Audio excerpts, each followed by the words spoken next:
பூஜையா ஆரம்பிச்சிட்டனா அங்க என்ன நடந்தாலும் கவலை இல்லை. யாருக்கு இன்ஸ்ட்ரக்ஷன் கொடுக்குற வேலையெல்லாம் இல்லை. பஞ்சமி பூஜை ஆரம்பிச்சோன்னா திரும்பி கூட பார்க்க மாட்டேன். அந்த பூஜையை முடிச்சு அதுக்கப்புறம் தான் என்ன நல்லது கட்ட நடந்தாலும் எங்க அம்மா கட்டியிருக்கிற அந்த கோட்டைக்குள்ள இன்னைக்கு வந்து விளக்கு கடை வந்து 1 பிரான்ச் 2 பிரான்ச் 3 பிரான்ச் இந்த அம்மாவுக்கு என்ன பணத்தா செய்யா அப்படின்னு நினைச்சாங்கன்னா அவங்களுக்கெல்லாம் ஒரே ஒரு பதில், நான் எடுத்திருக்கிற என் தெய்வம் அதை என் வாழ்நாளில் எவ்வளவு பெருமைப்படுத்தி காட்டணும்னா நான் உயர்ந்து வாழ்ந்து அதை பெருமைப்படுத்தி காட்டுவேன்.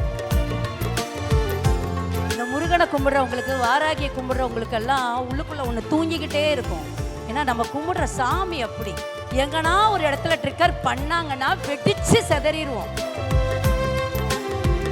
ஆனா ஒரு காரியம் எடுக்கலாம், ஆனா அதை முடிச்சு வைக்கிறது சுவாமியோட பரிபூர்ண அனுக்கிரகம் இருந்தா மட்டும்தான் நடக்கும் அப்படிங்கிறத நான் ரொம்பவே உணர்ந்தேன்.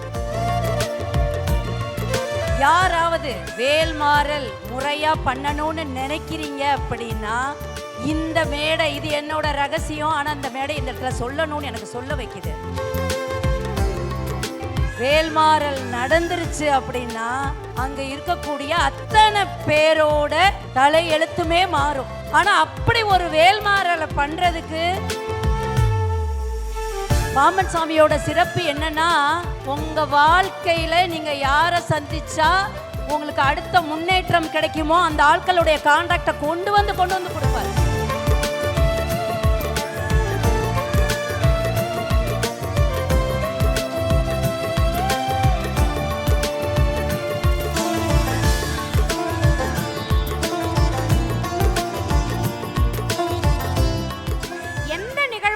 தன்னுடைய பங்களிப்பை ஆரம்பத்திலிருந்து இறுதி வரை கொடுக்கக்கூடிய விளக்கு கடை, பழமையும் பாரம்பரியமும் அற்புதமான நம்மளுடைய விளக்கு கடை ராஜலட்சுமி அம்மா அவர்களை இந்த மேடைக்கு அரங்கம் நிறைந்த கைத்தட்டலோடு வரவேற்கின்றோம்.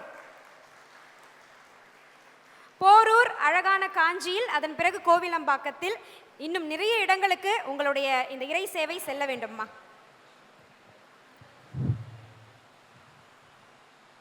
நான் பேசணும் அப்படின்னு என்ன பேசணும் அப்படிங்கிறது சுத்தமாக பிளாங்காக வந்தேன். ஆனால் திரும்ப எல்லாரும் என்னைய பேச வைக்கிறது என்ன அப்படின்னா அந்த ஒரு நாள் 36 கொண்டு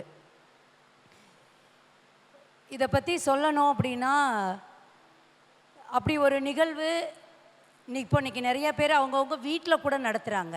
அதை கேள்விப்படும் போது ரொம்ப சந்தோஷமாக இருக்குது. அப்படி ஒரு விஷயத்துக்கு முருகப்பெருமான் ஒரு பிள்ளையார் சொல்லி போட்ட வச்சது எங்களை அப்படின்னு நினைக்கும்போது அது ரொம்ப பெருமையாக இருக்குது. ஆனால் இந்த ஒரு நாள் 36 கொண்டு என் வாழ்க்கையில் பண்ண ஒரு அதிசயம் என்ன அப்படின்னா, எல்லாரும் சொல்லும் போது தான் அதை நானுமே உணர்றேன். தீபத்துக்கு 2 நாளைக்கு முன்னாடி, கார்த்திகை தீபத்துக்கு நாள் இரவு போய் கிரிவலம் வந்துட்டுருக்கேன். ஒரு கட்டத்தில் எனக்கு அதுக்கு மேலே நடக்கவே முடியல. ஏன்னா சுத்தமாக யோகா எக்ஸசைஸ் எல்லாத்தையுமே விட்டுட்டேன். அப்போ நடக்கணும் அப்படின்ற எண்ணம் மட்டும் இருக்குது, ஆனால் நடக்க முடியல. அதாவது குபேரலிங்கத்துக்கு கொஞ்சம் தூரத்துக்கு முன்னாடியே நின்றுட்டேன். இல்லைடா முடியல, எனக்கெலாம் சென்டிமெண்ட் எல்லாம் கிடையாது, சாமி இப்படிலாம் பார்த்தாதான் அப்படின்னு இல்லை, நான் ரூமுக்கு போகிறேன், நீங்கள் கம்ப்ளீட் பண்ணிவிட்டு வாங்கன்னு என் 2 பொண்ணுங்கக்கிட்ட சொல்கிறேன். சரி வாங்க குபேரலிங்கத்தில் உங்களை ஏற்றி அனுப்புகிறோன்னாங்க.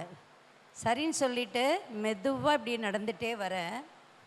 ஒரு குடும்பம், ஒரு குழந்தைய தோளில் வச்சுக்கிட்டு ஒரு அப்பா, அவங்க ஒய்ஃபு நடந்து போகிறாங்க.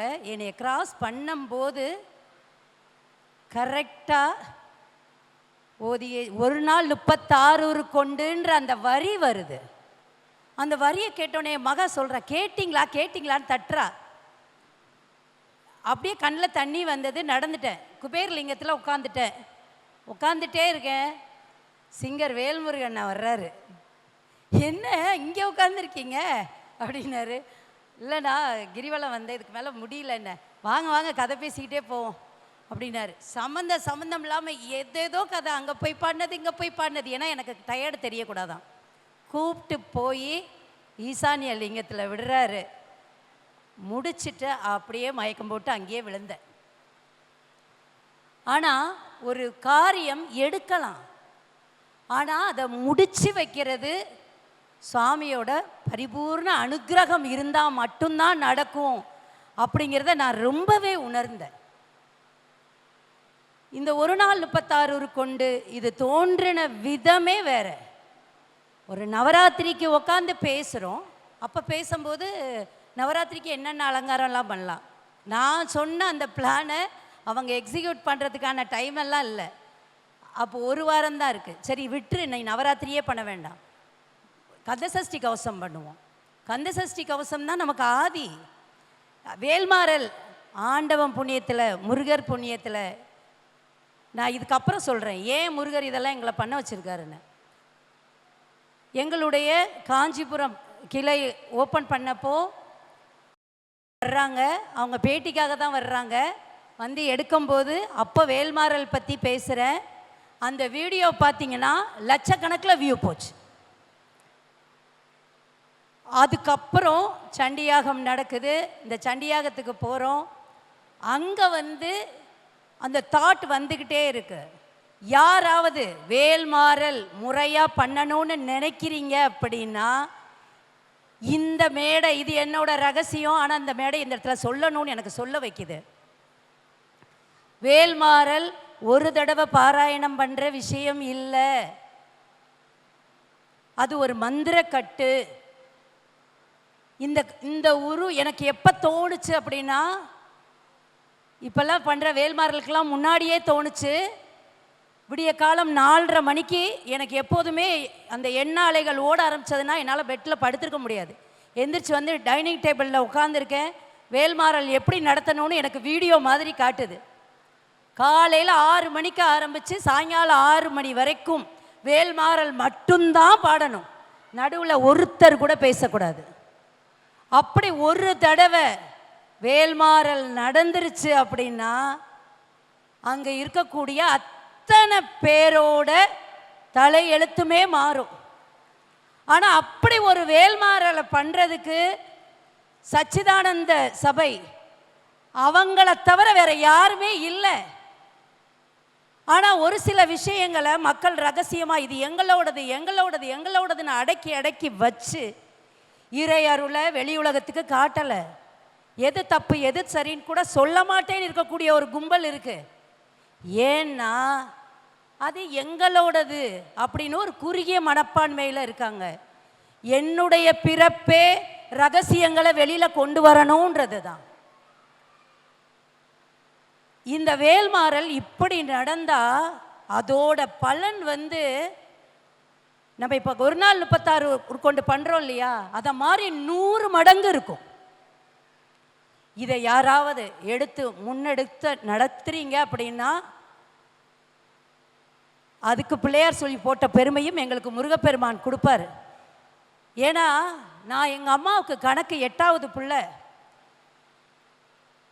7வது பிரசவம் எங்கள் அம்மாவுக்கு. ஆனால் 8வது பிள்ளை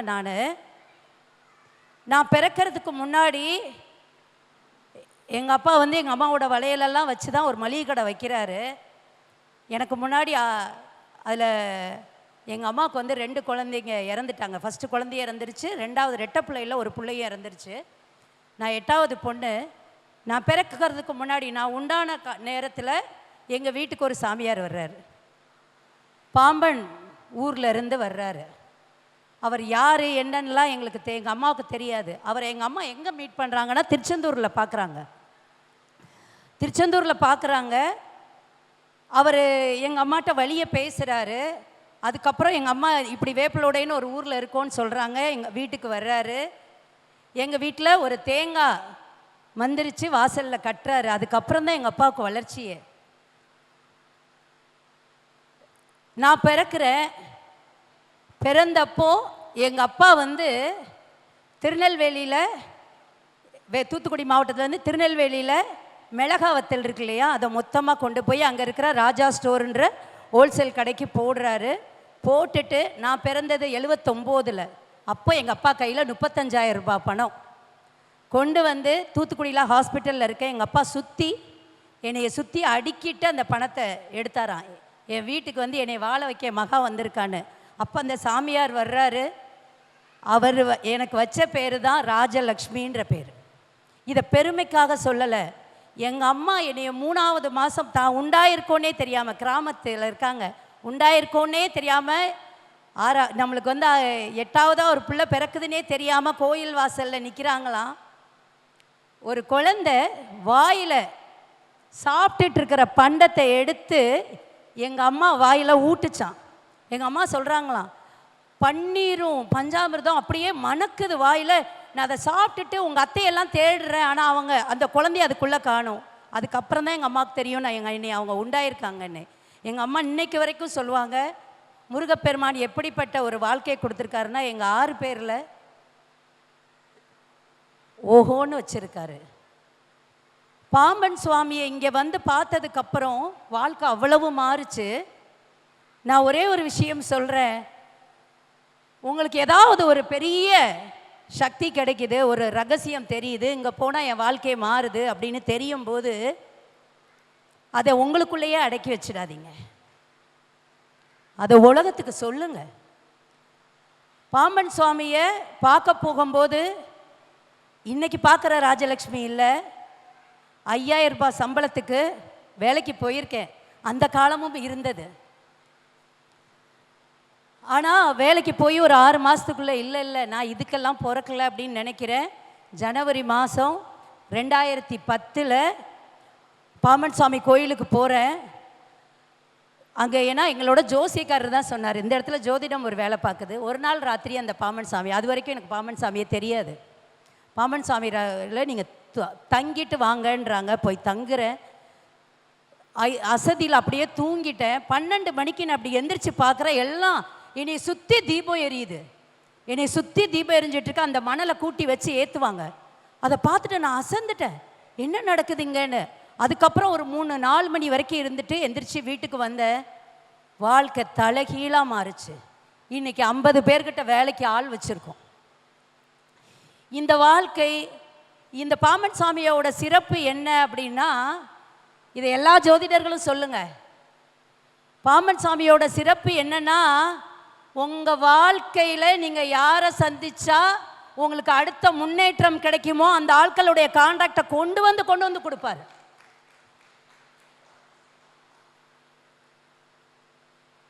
சரி, கொடுத்துட்டாரு, நான் அதை எப்படி உபயோகப்படுத்திட்டேன். அடுத்து என்ன செய்யணும்? நன்றியோடு இருக்கணும்.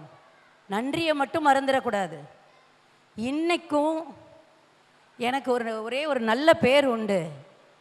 என்னென்னா, அந்த அம்மா எல்லாரையும் ஒரே மாதிரி ட்ரீட் பண்ணுவாங்க, இருக்கிறவங்க இல்லாதவங்க அப்படின்னு இல்லாமல். யார் வந்தாலும் காலில் விழாதீங்க, கட்டி பிடிச்சிக்கோங்கன்னுவேன். நீங்கள் ஏதோ என்கிட்ட இருக்குன்னு வர்றீங்கல்ல, வாங்க வந்து எடுத்துக்கோங்கன்னு கட்டி தான் பிடிச்சிக்க சொல்லுவேன். என் காலில் இல்லை, அது என்னை கட்டி அணைச்சி என்கிட்ட இருக்கிற ஆரம் உங்களுக்கு வேணும்னா எடுத்துக்கோங்கன்னுவேன். இது ஏன் அப்படின்னா, ஒவ்வொருத்தருக்கும் தான் காலில் ஒவ்வொருத்தரும் வந்து விழும்போது நம்மளுக்குள்ள ஒரு மமதை ஒன்று வரும். நான் சொல்லி நடந்துச்சு தெரியுமான்னு. அப்போ முருகர் ஒரு தலையில் ஒரு குட்டு, அந்த குட்டை நம்ம வாங்காமல் இருக்கணும் அப்படின்னா சக மனிதர்கள் மனசை நோகடிக்காமல் வாழணும். இந்த முருகனை கும்பிட்றவங்களுக்கு, வாராகியை கும்பிட்றவங்களுக்கெல்லாம் உள்ளுக்குள்ளே ஒன்று தூங்கிக்கிட்டே இருக்கும். ஏன்னா நம்ம கும்பிட்ற சாமி அப்படி உக்கிரம். எங்கன்னா ஒரு இடத்துல ட்ரிக்கர் பண்ணாங்கன்னா வெடிச்சு செதறிடுவோம். நான் அப்படி வெடிச்சு செதறியிருக்கேன். ஆனால் அதுவும் ஒரு நாளும் நான் அதுக்காக வருத்தப்பட்டது கிடையாது. ஏன்னா என் வார்த்தையை கேட்குறவங்களுக்கு தெரிஞ்சிருக்கும் அவளோட வலி என்ன, வேதனை என்னன்னு. ஒரு பொம்பளை பிள்ளைய வீட்டை விட்டு வெளியில் விடாமல் ஒருத்தர் வளர்த்துருக்காரு. எங்கள் மாமியார் சொல்லுவாங்க, உங்கள் அப்பா முத்தத்து வெயில் முகத்தில் படாமல் வளர்த்தாரு, நீ இப்படி ரோட்டில் வண்டி ஓட்டிகிட்டு போய் உன் வாழ்க்கையை நடத்தணுமா? நாங்கள்லாம் இல்லையான்னாங்க. எல்லாரும் சொல்லலாம். இன்றைக்கி இதை கேட்டுட்ருக்கிற பொம்பளைங்களுக்கும் சரி, ஆம்பளைங்களுக்கும் சரி, ஒவ்வொருத்தரும் ஒரு இண்டிவிஜுவல். உங்களுக்கு கஷ்டம்னா அதை நீங்கள் தான் அனுபவிக்கணும். புருஷனாக இருந்தாலும் பொண்டாட்டியாக இருந்தாலும் வலியை நம்ம தனியாக கொடுக்க முடியாது. எனக்குள்ள வலி என்ன, நான் இன்னைக்கு இருக்கிற இந்த நம்ம எங்கள் அப்பா ராஜாத்தி மாதிரி வளர்த்தாரு. ஓகே, என் பிள்ளைங்களை நான் நினச்ச படிப்பு படிக்க வைக்கணும், அவங்களுக்கு கேட்குறத கொடுக்கணும். அப்போ நான் என்ன பண்ணணும்? ஓடணும். 1,35,000 கிலோமீட்டர் 2 வீலர் ஓட்டியிருக்கேன். இறைவன் வழியை காட்டுவான். இதை வந்து பெருமைக்கு சொல்லலை. நீங்கள் அந்த வழியை ஏற்றுக்கிட்டு இன்னும் ஓடுறீங்களான்னு பார்ப்பான். வழியை காட்டுறான்னா எனக்கு உடம்பு வலிச்சாலும் பரவாயில்ல, இறைவன் காட்டுற வழியில் ஓடுறேன்னு ஓடணும். இன்றைக்கி வந்து விளக்கு கடை வந்து 1 பிரான்ச் 2 பிரான்ச் 3 பிரான்ச், இந்த அம்மாவுக்கு என்ன பணத்தாசையா அப்படின்னு நினச்சாங்கன்னா அவங்களுக்கெல்லாம் ஒரே ஒரு பதில், நான் எடுத்திருக்கிற என் தெய்வம் அதை என் வாழ்நாளில் எவ்வளோ பெருமைப்படுத்தி காட்டணும்னா நான் உயர்ந்து வாழ்ந்து அதை பெருமைப்படுத்தி காட்டுவேன். ஒரு நாள் 36 கொண்டில் விளக்கு கடைக்கு பெருசாக போர்டு வைக்கலை, அங்கே நாங்கள் வந்து ஸ்டால் போடலை. ஏன்னா நாங்கள் அவன் கொடுத்த வேலையை பார்ப்போம், அவன் எங்களுக்கு நடத்த வேண்டியதை நடத்தி கொடுப்பான், அவ்வளோதான். பின்னாடி என்ன வரும்னு கணக்கு போட்டுக்கிட்டு இருக்கிற பக்தி எங்களோடது இல்லை. கணக்கு போட்டுட்டோம் அப்படின்னா அது பக்தியே இல்லை. ஒரு நிகழ்ச்சி இப்படி தான் நடத்தணும் அப்படின்னா அது அப்படி தான் நடத்தணும். பூஜையாக ஆரம்பிச்சிட்டனா அங்கே என்ன நடந்தாலும் கவலை இல்லை. யாருக்கு இன்ஸ்ட்ரக்ஷன் கொடுக்குற வேலையெல்லாம் இல்லை. பஞ்சமி பூஜை ஆரம்பித்தோன்னா திரும்பி கூட பார்க்க மாட்டேன். அந்த பூஜையை முடித்து அதுக்கப்புறம் தான் என்ன நல்லது கெட்டது நடந்தாலும். எங்கள் அம்மா கட்டியிருக்கிற அந்த கோட்டைக்குள்ளே அவ்வளவு நல்லா பூஜை நடத்த முடியுது அப்படின்னா அவங்க பரிபூர்ணமாக இருக்கிறதுனால தான். வராதவங்க பேசலாம். எங்களுக்கு வந்து என்ன ஒரு ஒரு ஒரு சந்தோஷம் அப்படின்னா, இந்த விளக்கு ஒரு காலத்தில் ஒரு பாத்திர கடையில் ஓரமாக ஒரு ரேக்கில் இருந்துச்சு. விக்கிரகங்கள் நாங்கள் போய் பாரிஸில் வாங்கி போனுவாங்கல்ல, முருகருக்கு நாமம் போடணுமா பட்டை போடணுமான்னு கூட தெரியாது, அப்படி ஆட்கள்கிட்ட இருந்தது. கடவுள் இந்த பரதநாட்டியத்துக்கு மேலே வச்சிருந்த அந்த அந்த அந்த அதீத ஆசை, அந்த ஆடல் அழகர் போட்ட பிச்சை, இந்த தொழில் எங்கள் பரம்பரையே பார்க்காத ஒரு தொழில். எங்களுக்கு மளிகை கடை தான் சாஸ்வதம்னு இருந்ததை மாற்றி இப்படி ஒரு தொழிலை கையில் கொடுத்துருக்கு சாமி. அதில் ஏன் ஆயுளில் எவ்வளோத்தை பண்ண முடியுமோ அத்தனையும் பண்ணுவேன். எங்கள் அம்மாவை பெருமைப்படுத்த ஆரம்பத்தில் இருந்து பச்சை தண்ணியை தலையில் ஊற்றுனோம்னா இன்னைக்கு வரைக்கும் வாய் சொல்கிறதும் முருகாதான். ஏன்னா நாங்கள் வந்து திருச்செந்தூர்காரங்க. தாலி கழுத்தில் ஏறுறதுக்கு முன்னாடியே ஓம் டாலரை கழுத்தில் போடுறவங்க நாங்கள் தூத்துக்குடி மாவட்டத்துக்காரங்க. எல்லார்ட்டையுமே அந்த ஓம் டாலர் இருக்கும். அவ்வளோ ஒரு முருக பக்திக்கு பேர் போனவங்க. நீங்கள் ஓம் டாலர் விதவிதமாக வாங்கணும்னு நினச்சிங்கன்னா தூத்துக்குடியிலையும் திருச்செந்தூரில் இருக்கிற நகைக்கடைக்கு போங்க, அத்தனை மாடலும் அவைலபிளில் இருக்கும். அப்படி முருக பக்திக்கு பேர் போன ஒரு ஊரில் இருந்து கல்யாணம் பண்ணி வந்தது ஒரு சிவனடியார் கூட்டத்தில். எங்கள் மாமனார் சிவ தீட்சை எடுத்தவர். வாரியார் சுவாமி பார்த்து பொண்ணு பார்த்து கல்யாணம் பண்ணி வச்சது தான் எங்கள் மாமனார் மாமியார் கல்யாணம். அவங்க குடும்பத்துக்குள்ளே வர்ற தேவாரம் திருவாசகத்தை சுவாமி சொல்லி கொடுத்தாரு. ஃபுல்லாக சிவசிவான்னு போயாச்சு. அம்பாள் ஒரு விளக்க செய்ய சொன்னா, அப்புறம்தான் அம்பாள் வழிபாட்டுக்குள்ளே கொண்டு வந்தா. இன்னைக்கு வரைக்கும் பெருமாளை எங்கள் சம்மந்தாருன்னு சொல்லுவோம். இன்னைக்கு ஒரு தெளிவை கொடுத்துருக்கா அம்பாள். ஆதாரம் யாருன்னா அம்மா தான். இந்த விசாக நட்சத்திரத்தை பற்றியும் சொல்கிறேன். இந்த விசாக நட்சத்திரம் சதுர்த்தசியில் வருது. நம்ம அம்மாவுக்கு உகந்த நட்சத்திரம். அன்னைக்கு வாராகி வழிபாடும் விசேஷம். அன்னைக்கு உங்கள் வீட்டில் ஒரு 6 பேரை உட்காந்து ஒரு கூட்டு வழிபாடு 6 பேர் சேர்ந்து 6 முறை படுங்க. 36 தடவை ஆயிடுச்சு. கந்தசஷ்டி கவசம் நம்மளோட உயிர் நாடி, நம்மளுடைய கொள்ளந்தையிலிருந்து காதில் கேட்டு கேட்டு கேட்டு வளர்ந்தது.